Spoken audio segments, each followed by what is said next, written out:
नमस्ते। मैं हूं संजय दीक्षित और आप देख रहे हैं दी जयपुर डायलॉग्स। अरविंद केजरीवाल भारी फॉर्म में है। वो आजकल सारे आरोप जो हैं वो विधानसभा के अंदर लगाते हैं, बाहर उनकी हिम्मत नहीं पड़ती कुछ बोलने की, क्योंकि वो देख चुके हैं राहुल गांधी का हाल क्या हुआ। राहुल गांधी 2 साल की सज़ा पाए हुए एक भी सज़ा याफ्ता मुजरिम है और उनकी सांसद की कुर्सी भी जाती रही। साथ में 3 और उनके विरुद्ध 3 और मानहानि के केस दायर हो रहे हैं। एक पटना में हो रहा है, एक उत्तराखंड में हो रहा है और एक ललित मोदी कर रहा है लंदन में। तो अरविंद केजरीवाल की समझ में पूरी तरह से आ गया कि भाई अगर विधानसभा के बाहर बोलोगे तो ये बात जो है वो मामला गड़बड़ हो जाएगा। तो वो कह रहे हैं कि साहब कि प्रधानमंत्री पढ़ा लिखा होना चाहिए। पढ़ा लिखा कि पढ़े लिखे की क्या डेफिनेशन है, क्योंकि एक बात मैं बार बार कह चुका हूँ कि भैया क्वालिफिकेशन का मतलब एजुकेशन नहीं होता है और एजुकेशन का मतलब नॉलेज नहीं होता है और नॉलेज का मतलब विजडम नहीं होता है। ये चारों चीज़ें अलग अलग हैं।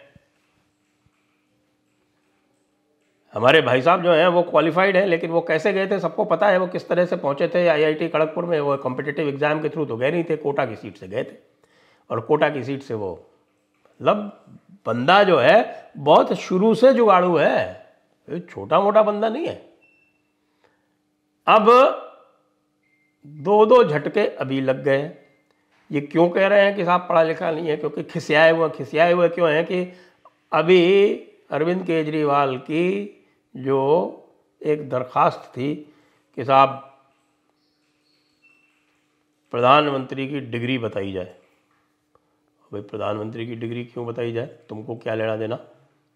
प्रधानमंत्री कहीं अप्लाई करेंगे अगर तो वो पूछेगा उनकी डिग्री, उनका जो है उसका हिसाब किताब पूछेगा कि कौन सी डिग्री है, कहाँ से आई है।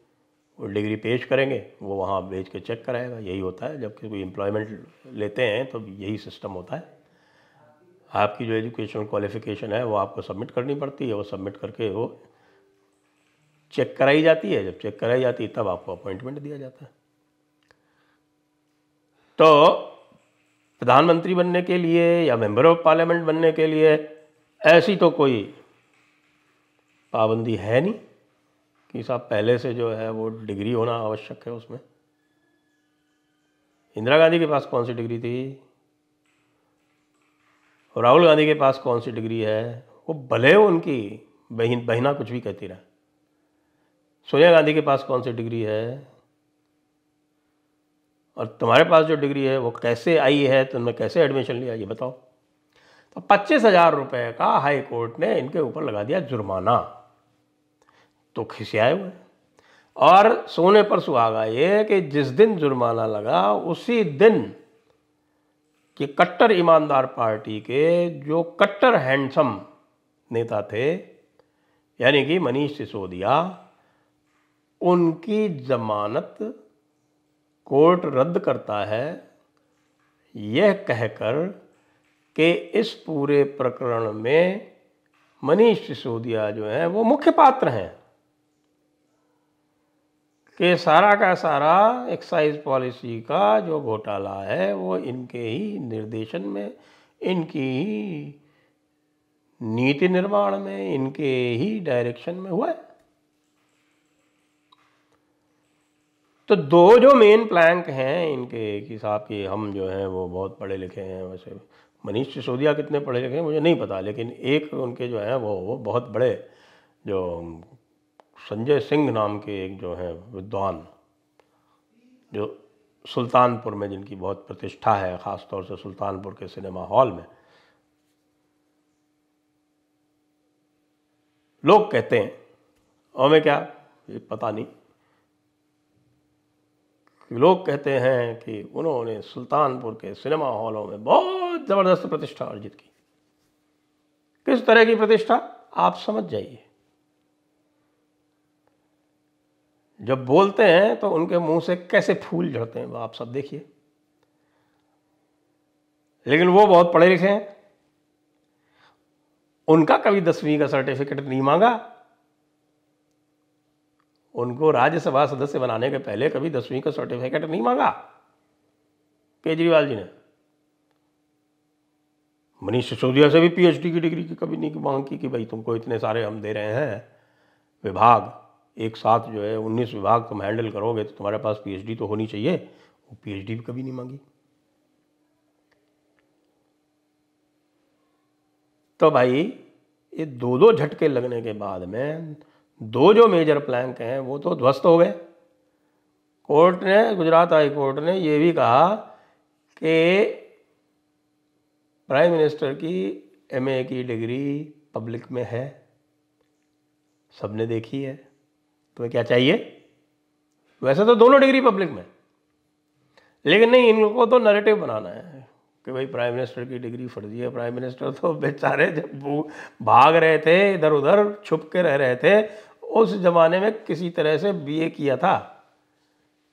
अगला आदमी छोड़ के चला गया था घर, जब हाई स्कूल किया था उसके बाद ही, और उसके बाद फिर किसी तरह से कैसे किया, क्या किया, इमरजेंसी में किस तरह से छुपे। अब ये सारी चीज़ें बाहर बता सकते हैं क्या, क्यों बताएं,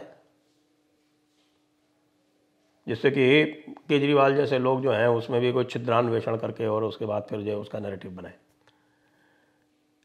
हम तो ये बताओ कि मनीष सिसोदिया क्यों जेल में है, सत्येंद्र जैन क्यों जेल में है, ये सब लोग जेल में क्यों हैं, इनके विरुद्ध जो आरोप लग रहे हैं उसमें आपकी क्या संलिप्तता है, इसके ऊपर सफाई दीजिए। आप कैसे पढ़े लिखे हैं जो आप किसी फाइल पर आप सिग्नेचर भी नहीं कर पाते हैं। आपके पास तो डिग्री है आईआईटी की, लेकिन आप सिग्नेचर तक नहीं कर पाते हैं। इसका क्या भेद है? क्या उस डिग्री की जांच कराई जाए कि वाकई आप पढ़ लिख पाते हैं कि नहीं पढ़ पाते हैं। ये सारे प्रश्न पूछे जाएंगे ना भाई। खाली ये पूछा जाएगा कि नहीं प्राइम मिनिस्टर की बता दो। अरे केजरीवाल जी, आपके जो नाटक हैं वो सब देख रहे हैं। पंजाब में आपकी सरकार क्या कर रही है उसको भी सबको पता चल रहा है। पंजाब वाले भी बता रहे हैं कि साहब आपने क्या वहाँ पे गुल खिलाए हैं, किस तरह से जो है वो एक्स्ट्रा कॉन्स्टिट्यूशनल लोग जो है वहाँ के चीफ सेक्रेटरी की मीटिंग में आपके नवल अग्रवाल जैसे लोग वहाँ जाके बैठते हैं। क्यों बैठते हैं भाई?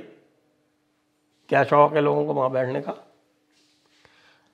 तो अब कट्टर ईमानदार पार्टी जो गुजरात में बुरी तरह से पिटी, वैसे जब इन्होंने ये पिटीशन लगाई थी तो वो गुजरात इलेक्शन के मद्देनज़र लगाई थी, लेकिन ये नहीं समझते कि भैया तुम गुजरात में कुछ भी कर लो, कुछ भी कर लो, नरेंद्र मोदी के नाम पर तो एक भी गुजराती नहीं हिलेगा। वो सबने देखा है वहाँ पर।